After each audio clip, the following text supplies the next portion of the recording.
Hey, this is Kitchen Table Rants. We're here with a review of Flash, Episode 3, Family of Rogues. Can I just start this off right now? Yeah, just tell them what we just did. So we just spent the last 15 minutes speaking into the microphone. However, I did not hit the record button. Zed did not hit the record. So, am I cranky? Just a little bit. But will I go in and describe this entire episode once again? Yes, I will. This is Kitchen Table Rants, and we are professionals.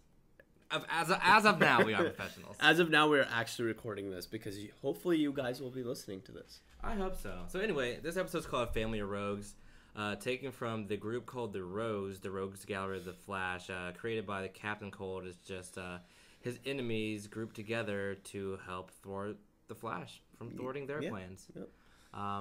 So this episode focuses a lot on the Cold family. You have Captain Cold, played by Wentworth Miller. And then you have the sister known as the Golden Glider, played by Peyton List, I believe it is. So the Flash is known for having very strong family dynamics. You have the relationship between Barry and his mom, his dad, both of which are huge focal points of the series, as well as with Joe and Iris, and Joe and Barry as well. So this isn't something new coming into this episode with these dynamics. What I thought was really cool about the whole Captain Cold, his sister, and his mom relationship, I mean, not the mom, but the dad relationship, is that they took that from the Flashpoint series, where the father brutally abused his kids, and then Lisa, as the Golden Glider, actually ended up killing him. And I did some research and noticed that was almost exclusive to the Flashpoint storyline. So I wonder if they're going to bring in different elements of that into the series, just outside of the Rogues. Yeah. So, I mean, let's just jump into the episode. Basically, this was a strange episode in terms of the overall season, how the direction it's been going. So the first two episodes are really set up multiple Flashes, multiple universes, Zoom. They've been dealing with all that stuff. And they're still kind of dealing with this in the background. You still have Jay Garrick doing his stuff, but... Yeah. This episode had really nothing to do with any of it. It was just kind of a random left turn. Yeah, it was just a brief departure, which is fine because I'm sure then, based off the ending of this episode, that the following episode is going to be very plot heavy. Right. So it's fine to kind of have a breather every now and again. Yeah, no, it was fine. It just kind of came out of nowhere. But let's just jump into it. So this episode, like we just talked about, really focused on the Cold family. I'm just going to call them the Cold family. Cause... I keep thinking about Frieza and King Cold from Dragon Ball Z every time I think about the Cold family. But we can keep calling them that. That's cool. Basically, it's Lisa Snart comes to Cisco and crew to ask for help because she thinks that her brother, Leonard Snart, a.k.a. Cold... Sub-Zero, has been kidnapped.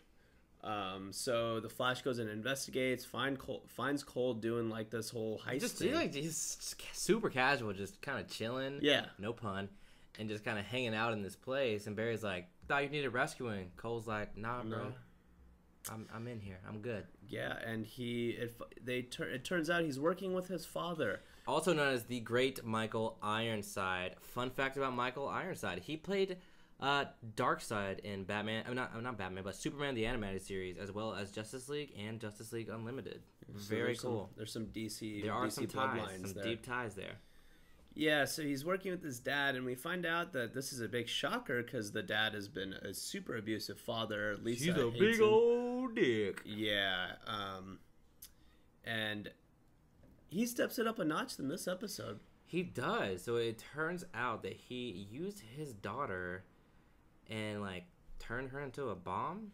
Yes. Planted a bomb into her So brain? Basically, the only reason Captain Cold is working with him is because the dad has implanted a bomb in her neck. Yeah. And will blow her head off. How did he do that? Did they show how he did No, that? they don't show how he did it, but she mentions being passed out at some point, and that he just turned her into a bomb. So I mean, the dad actually does blow up someone's head in this episode. That's crazy what they allow on TV these days. I mean, they didn't really show it. They didn't? Okay. But They did it. He did it. He blew up a head on TV. Well, anyway, so the second half of this episode sort of turns into like a giant heist scene. You have Barry, who's not exactly a turncoat here, but he decides to help Cold and his father out just to see what they're up to.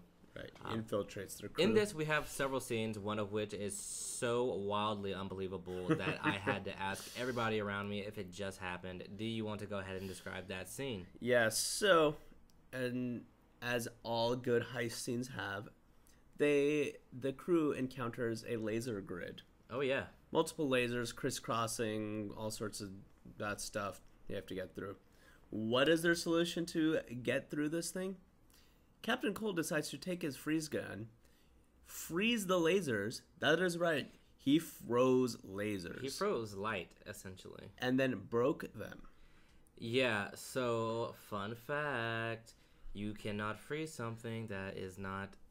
That it's not matter. It's not solid matter. Right. And he froze it and then casually broke the ice and walked. Though, to be fair, the man doesn't actually have special powers. He just has the gun. So I'm sure his solution to most things is, I'm going to freeze it.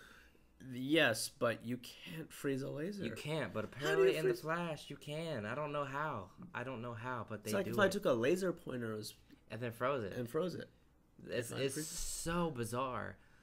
So, you know, as soon as they get past the frozen lights, Michael Ironstar's character, the father, ends up turning on Barry and shoots him.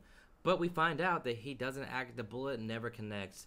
Barry is so quick as the Flash, he sees the bullet, grabs it, and then just acts like that he got shot. Then he goes and becomes the Flash. And great flashback. Saves the day, etc. But... I thought that part was hilarious. It was. It kind of took me out of it. Actually, you know what? It 100% took me out of it. It was so ridiculous that I was just like... Yeah. I get that this is a ridiculous comic book show. But it went there this time. But that might have just gone a little too much. It definitely got a little too far. You know, anyway, so at the end of the heist scene, Captain Cold ends up turning on his father to... You know, as soon as they find out that Cisco was able to save Lisa with that crazy gun, Cold turns on his father and somehow, like, changes the settings on his gun to icicle mode and just shoots him right through the chest. Yep, he kills him. Killed by his own son. Yeah. But yeah, there was a good story arc here with Lisa and Cisco, and they kind of have a budding, almost romance going on. Yeah, their previous relationship was definitely it leaned in that way, but she was using her sexuality to sort of manipulate him. Of course, you know, she always comes off as this very sure of herself, confident character, and the situation that she was put in here was truly life or death. So her having to rely on Cisco definitely added like another layer to their relationship. You know, like real feelings could potentially be there. It's been opened up a little more. Yeah, and I thought their chemistry was great in the show. Yeah, Cisco has great chemistry with everybody. Cisco's hilarious. I love Cisco. Yeah, just from how, like all the crazy shirts that he wears to like the nicknames, like he's funny, and he pulls it off well. I mean, I think he's probably one of the better actors on the show. For sure, man. I say Barry, Joe, and then Cisco. Like those are the three. That is top. I mean the guy who plays Captain Cold from Prison Break, can't remember his name. The way he acts is just too. It's a little too much. He also has the same facial expression the entire time, just like Pablo Escobar from Narcos. Yeah, but this is more noticeable. And he doesn't have to. He can't hide behind a mustache. No, exactly. You know, let's talk a little bit about the two subplots that happened. Yeah. So one of which was Joe and Iris. They had a very long emotional talk because it turns out, and that's based off last episode's ender, that Joe's ex-wife is back in town, and oh my gosh, she's supposed to be dead. What happened there? So apparently his ex-wife was a complete drug addict. Yeah. And she basically skips town. And Joe has told Iris her entire life that her mom is dead. Yep. And now she is in fact not dead, and in fact back in town, and in fact wanting to see Iris. And now Joe doesn't know what to do. Now he's forced to basically reveal to his daughter that he's been lying to her entire life. Yes, exactly. About her mother. But I did it for the right reasons. Yeah, and it's a pretty emotional kind of subplot. I think Jesse Martin, who's the actor who plays Joe, killed it in all the scenes regarding the subplot. He's never not killed it to me. That's true. He's always good, but he was particularly good in this. The bar scene where he's meeting the ex-wife. Oh, Joe with the hot fire lines. Oh, yeah. Just giving her the business. He was trying to pay off his ex-wife to just leave the city. And she's like, you can't just pay me to leave. And he was like, you left for free the first time. He's just laying it out on her. Like, he giving her the business. He said something else, too, that was really funny. Yeah, he had a lot of snarky lines. I mean, overall, I think that entire plot line could have been pushed to another episode. But I think what they wanted to do was just get it out of the way here so they can just jump right into the more plot-heavy stuff involving, like, the multiple universes, Jay Garrick, and the like later on. I was going to say the same thing. Like, Joe and Iris, they all executed it well, but it just felt off. There was, like, zero reason for it to really be in this episode. I don't know why it was there. Yeah, I agree. It wasn't really my thing, but, There were a couple other subplots. So we have Caitlin, and we know that the other half of Firestorm, who she was dating at the time, just sort of disappeared. We don't know if he's dead or alive. But she very quickly seems to be moving on to Jay Garrick, who has only been around for like a couple days. Yeah. That's a very quick transition there. Yeah, and they're trying to figure out how to get into the wormhole that has opened up in Star Labs. Right. The biggest one, coincidentally. What are the odds? So he's working on doing that, and she's kind of helping him, but mostly just flirting with him, to be honest. Seriously. So that's going on there, but I'm sure that's going to tie back into it in the next episode. But yeah, I think she moved on too quickly. That was just a little weird for me. Yeah, they spent a lot of time talking about how emotionally distraught she was, blah, blah, blah, and now she's just kind of like... Nah, I'm good. This dude from the future, alternate universe is here. Yeah. I'm cool. So I think another thing that's going to tie in there, and this is just a prediction from my end, we have Dr. Stein's character near the end of the episode. He just sort of freaks out. For a second, he becomes Firestorm, and then the flames turn blue, which is new to me. I don't recall ever seeing a comic where Firestorm's flames turn blue. Unless he just somehow became a Blue Lantern out of nowhere just now. Like, I don't really have an explanation for this. But what I feel like is coming is that he needs his other half in order to continue living. And if that's the case and they bring back the other half of Firestorm, that will have some romantic conflict for Caitlin, who's starting to like Jay Garrick, but, you know, she was kind of in love with this other guy. It was her fiance? Yeah, it was her fiance. Yeah. So that'll be an interesting dynamic. And it's just a prediction, but we'll see. Yeah, I mean, I don't know what's going to happen with any of that stuff there. I have a feeling that her fiance just got sucked into the wormhole and is in some alternate universe somewhere. Probably. That's what I think happened, and probably he will come back at some point. Probably. Let's be honest, nobody actually dies. You know who actually does die? Uncle Ben from Spider-Man will always stay dead. The rule used to be Uncle Ben would always stay dead and Bucky would always stay dead. And obviously they brought back Bucky during Ed Brubaker's 2005 through 2011 run of Captain America. Using the Cosmic Cube, they somehow brought him. I don't know. It was something crazy. I can't remember how exactly they brought back Bucky.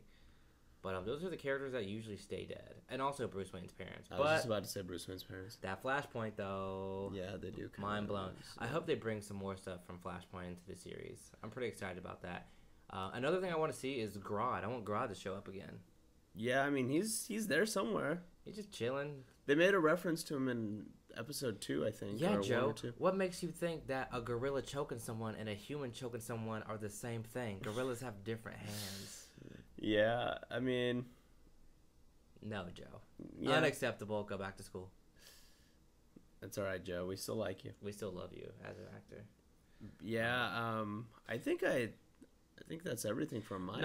One thing happened at the end. So at the end, the warp hole started to fluctuate a little bit, and then Harrison Wells just walks out of it. Yep. So I guess it's either Harrison Wells or it's an Eobard Thawne from another Earth. He's back. Yeah, so I wonder what that's going to be about. I really did like that actor from season 1, so Yeah, I'm glad he was to see good. that he's returned. He was good. Yeah. So yeah, that's right. They're tying the interdimensionality of it back into it again. They definitely need to be careful because that stuff can very easily get out of whack and become very confusing. So they're gonna have to play it like pretty delicately in order for the audience to follow along, especially those who don't follow the comics very well. Well, especially for this kind of show, which is really mostly pretty lighthearted and goofy for a lot of it. It's really shouldn't be rocket science, you know. It really shouldn't, and they've already. I'm not watching The Wire. Right. Though I will say this, I have distended my belief in a lot of the stuff on Flash for a long time, and the freezing the light stuff has definitely got me on alert now, and I'm gonna be paying extra attention to all this like fantasy type stuff they're trying to pass off. Okay, that wasn't just fantasy type stuff. That was just dumb. I'm good. I thought it was dumb. I thought it was too much. It was, and I saw people reacting to it on Twitter. I was like, there should be way more people talking about how unbelievable that was. Just to reiterate, he froze lasers. Yep. Lasers. Freaking lasers. You can't do that. You cannot do that. Confirmed. But yeah, that's all I had for this episode of Flash. I'm looking forward to it getting back to the plot. So hopefully next week we'll get some stuff that actually has a strong effect on the rest of the season. Yeah, I'm hoping. Yeah, I'm curious to see what the whole Wells thing is gonna be involved. And also with Jake Garrick, what his play is gonna be in the future. The way that they convinced him to stay in their universe was like kind of ridiculous. Because he was like, "Oh, this is my first priority," and they're like, "Come on, just stay a couple days," and he was like, "Okay. Nope, should have went back." Yeah. Also, the guy playing Jake Garrick is like way more handsome than I think he should be. He's like almost too handsome. Are you trying to say something? I'm just saying, like in the comic books, he's just like he's like old Flash. He's like Papa Flash. He's the oldest of them because obviously like Wally's like a kid. He was in the Teen Titans. Mm-hmm. Barry's like the kind of the main Flash, and like I guess they just made him more handsome because they want him to have a romance with Caitlin. Yeah. Yeah. Yeah, I mean, I personally, I don't care about the romantic plot line there. Oh, should we talk about Barry's new love interest at all? I don't know if she's love interest. So it seems like Barry has a thing for the new cop that's been trying to get on Joe's task force. Right. I can't remember her name, but he runs into her at the coffee shop at the beginning of the episode, and there's definitely some awkward tension there between the two. Like they definitely like each other. I feel like Barry just like the love just comes really easily. Like the girls just like him very easily and quick. Well, I think he's also the same way. He also likes people easy and quick, and he's just kind of a goofy, nerdy kid. Very true. His best friend Cisco. So. Yeah. I'm rooting for Cisco and Lisa though. I am, because in theory, off a visual standpoint, she is way out of his league, and he is still getting that. But he's Cisco, so I root for him in all walks of life. I agree. His t-shirt game is strong. Nickname game strong. I appreciate him. Technology game strong. He's funny. I like his character. He's fantastic. Yeah. So yeah, let's go ahead and wrap this one up. Yeah, I think that's it. If you guys want us to review any other shows, please throw some suggestions our way via our Twitter at KTR Podcast. We're on iTunes now, / Kitchen Table Rants. And YouTube now. Oh, what did I say? Well, you said iTunes. Oh, yeah. That URL is actually different. But we're on YouTube and we're on SoundCloud. So just give us a quick Google search and we'll appear. Please reblog, like, and share. Yeah, hope you enjoy. We'll be back in a few days, probably. I don't know. What are we going to do next? I don't know. I want to do Agents of S.H.I.E.L.D. someday this week, even if it takes a while. Yeah, we'll probably do that. My vast knowledge of Marvel will actually help me out. I'm not too familiar with DC unless it's Green Lantern, Superman, Wonder Woman, or Batman. Yeah, I mean, we'll definitely probably do the Jobs movie at some point. Yeah, Jobs would be a good one to do. Bridge of Spies. I definitely want to see that. I want to review Supergirl. I'm curious to see what that's going to be about. Yeah, that's going to be interesting. First kind of big female superhero show. It's going to dictate a lot, so that's why I want to see it. And then, of course, in December. The Star Wars, though. Also, Spectre comes out. Let's not overlook that. But Star Wars. Let's not overlook Spectre. No, there's a lot of good movies that come out in November. But Star Wars, let's be honest. Star Wars, though. I mean, I just want to put out we have creme tickets de again. la creme. We do. I'm going to see it like 5 or 6 times. I'm going to see it at least 10 times in theaters. All right, guys. This is KTR Podcast. Signing out. Signing out. How long was that one?